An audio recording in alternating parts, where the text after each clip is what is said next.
Morning children. So we have completed the lesson part, a thrilling match, and now it is the time for us to deal with some grammar part in this. Okay, so let me write two sentences on the board. Ram plays with a ball. They play in the ground. Okay, I'll do one thing. I will change this day into boys.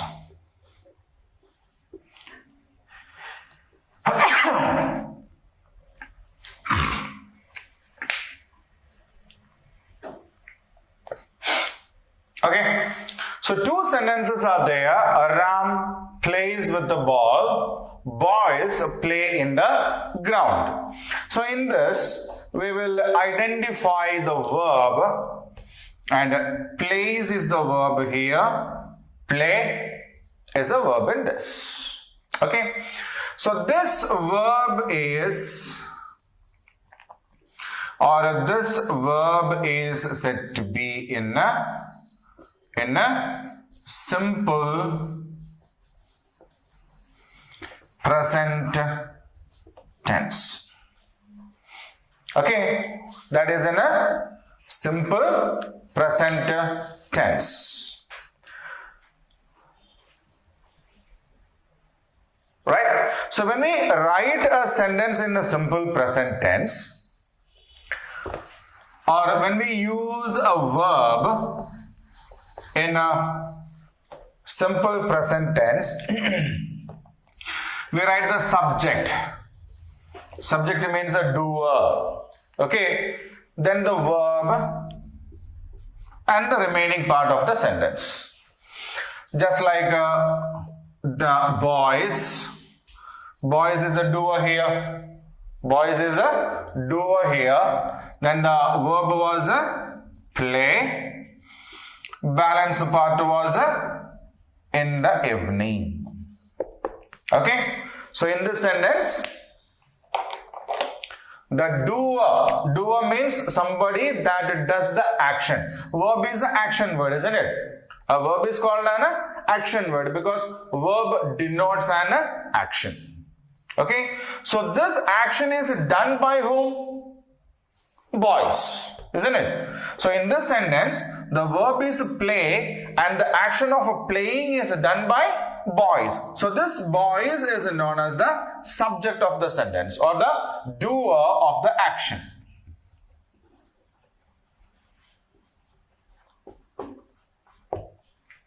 Okay, verb is the action part. Balance part, it comes as it is. Right? So play is the verb and that is done by the boys. Boys is the subject and in the evening is the balance part. Right?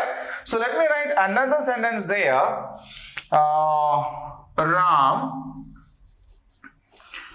plays with a ball, isn't it? So here what is the verb? In this sentence, what is the verb? Plays. Right?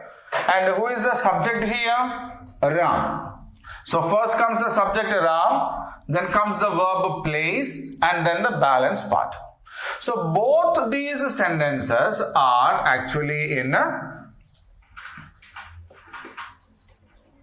simple present tense. Okay, both the sentences are actually in a simple present tense. Now, is there a difference there? Is there any difference here? In this sentence, it is a play. Here, it is a place. So actually what happens is an S is missing here. Isn't it? Here we set it as a play and here it is set as a place. Right? So, when we check here, the subject is plural, isn't it? boy singular, boys plural. Isn't it? Boy is singular, boy is plural. Ram singular. There is no plural for that. So, whenever the subject is plural, there won't be any S with the verb. If I say, they read books. They means there are more members in that. No, it's not one person. More people are there. If I say, he reads books. He is single person. Isn't it? So as he is a singular, we added S here. They is a plural, there is no S here. Okay, so when we write a sentence in a simple present tense, we need to check whether the subject is a singular or a plural. Okay, we can use a noun or a pronoun in the subject part. Right? We can use either a noun, boys, common noun, Ram, proper noun, isn't it? Or a pronouns, I, we, you, he, she, it, they. Isn't it? So we can use either a noun or a pronoun as a subject of a sentence, and in that, if the subject is plural, then the verb comes without an S. If the subject is singular, the verb comes with a S. Okay? The verb comes with a yes. So what are the usages of a simple present tense, or when do we use sentences in a simple present tense? So the first usage is when we want to express habitual actions.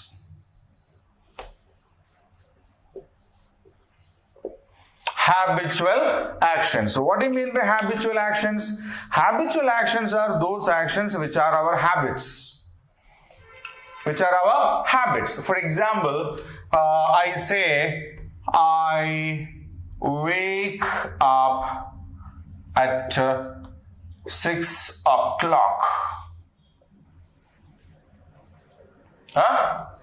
Or my mother helps me to get ready. Okay, or we go to school in a school bus, right? So when we say this sentences like this, we can identify the verb over there. Wake up, helps, go, right? Or